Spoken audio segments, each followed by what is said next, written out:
Let's be real, guys.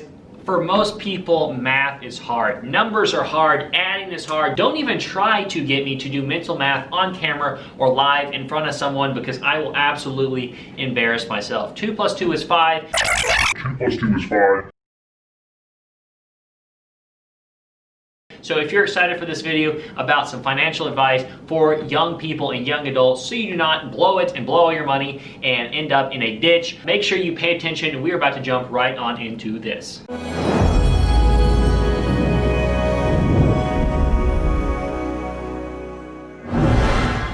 Alright guys, welcome back to another video. In this one, I wanted to talk about financial advice and really money making and money managing habits when it comes to people 18, 20, in their 20s, young adults, kind of like myself, things that I have learned and picked up from, experience, bad things that have happened, things that I've learned from people in my life that I think is really important for you to learn and understand to set yourself in the right position going forward so you don't go and blow all your money and make a huge mistake and lose a ton of money and end up, living homeless or doing something crazy like that, trying to sell a kidney for rent or whatever it might be. I don't want any of that to happen for you guys.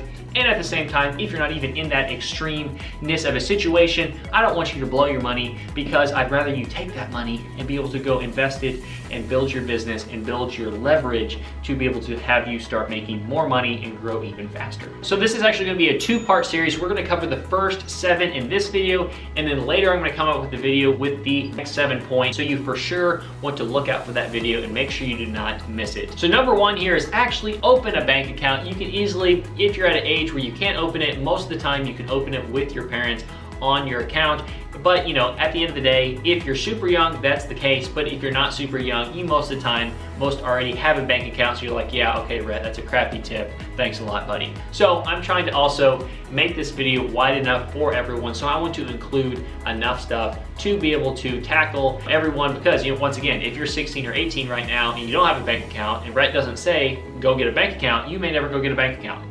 Or you won't get one super quick. So if you don't have a bank account, go get a bank account. So when it comes to the bank account, roll into number 2, and that is set up automatic savings. You can work it out with your bank, or there are plenty of third-party apps and third-party services that will actually allow you to set up automatic, withdrawal to a savings account for the money that you are depositing. So every month that you have some money coming in, make sure you're taking some out and depositing that in some kind of savings account where you're holding on to that cash for a rainy day, which, at the end of the day, if you're young, you most likely don't have a super good rainy day, but really you'd be putting that money aside to invest, to once again grow your lump sum of cash so you're not tempted to go buy some stupid crap, a Gucci shirt or some Gucci shoes or flip-flops just because, the cool kids have them on social media. So number 3 is learning how to budget. And let's be real, in most cases, if you're in high school or even if you're in college, they didn't really teach you much about real life stuff. Didn't teach you much about taxes or budgeting or money or, the stuff that matters because, let's be real. It's really, really important. I hope you're focused right here and listening to me because it is really important for you to understand that the mitochondria is the powerhouse of the cell. And if you can relate with that, drop me a comment and say, powerhouse down below because I want to see how many people actually learned that in, biology. I learned that freshman year in high school. Biology. So, that's super useful information. It's made me millions. So thank you. I forgot the teacher's name. But essentially, you need to learn and understand how to budget when it comes to your money, at least understanding the money coming in, your expenses, and what you should be doing with that money. So setting things aside for your necessities, setting things aside for your investments. I want to be real with you guys here. If you're young, you don't need to have fun. You don't need to, set aside money for, I'm going to have some fun with this money. No, forget it. You don't need to have a bunch of party money. Focus in, lock down, and focus on your future and your financial success and, put in some work up front, and then down the road, a couple years, you won't have to worry about money. Stop setting aside money for party and fun and it's my play money. No, put all that money to investments and growing your lump sum so you can have financial freedom. That's my suggestion. You can do what you want with it, but that was what I do and what I would suggest. And that kind of leads me into number 4, and that is the typical 50-30-20 rule. And really what that typically is 50% for your necessities, 30% for your wants, and 20% for your savings or investments. But let's be real, there ain't no wants. We're just gonna do 50-50, 50 for your actual necessities of life, and 50 for savings and investment. Because once again, if you're young, you don't need to have fun right now. You can focus up, get some money, build a life you want, and then down the road, a couple years in the future, when you have a bunch of money, you can go have some fun and follow this 50, 30, 20 rule. So jumping into number 5, and that is getting a credit card. And this is something that, my dad made me do when I was younger. And the fact is, I had money in my bank account, and I'm like, why can't I just pay with my debit card? The real reason is because you can just start building that credit. Even if you have the money, just put everything you pay for on a credit card and have it automatically pay the full amount every single month, so you are building that credit subtly.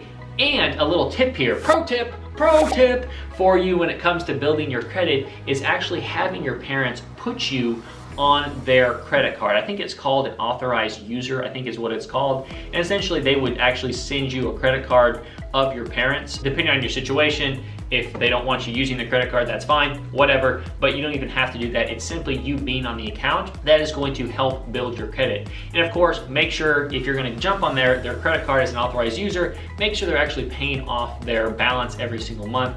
If they aren't, it's gonna end up kind of hurting your score. But that's a no-brainer for your parents if they wanna help you build your credit score, and I certainly hope they would. So number 6 here is one of my most favorites and one of probably the most important ones, and that is investing in you. Investing in yourself and your education and your skills cannot be undervalued, if that even makes sense. You cannot sleep on this and be like, oh, I'll invest in myself later. No, you are the number one most important person for you to invest in, because you need to invest in skills that will bring money and add value to yourself, your life, your family, and most really importantly, the market. Because if you have skills that add value to the market's going to reward you with a ton of money and traffic and people wanting to work with you and do business with you.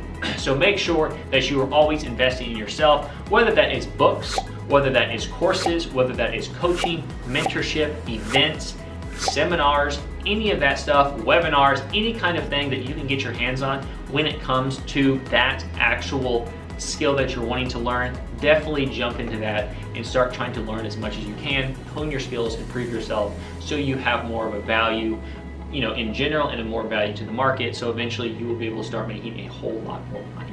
And jumping into the last one here, my friend, number 7, essentially is diversifying your income. Yes, I know when you're just starting out, it's easy just to get a job and rely 100% on that. But at the end of the day, you only work 7, 8 hours, maybe 9 hours of the day.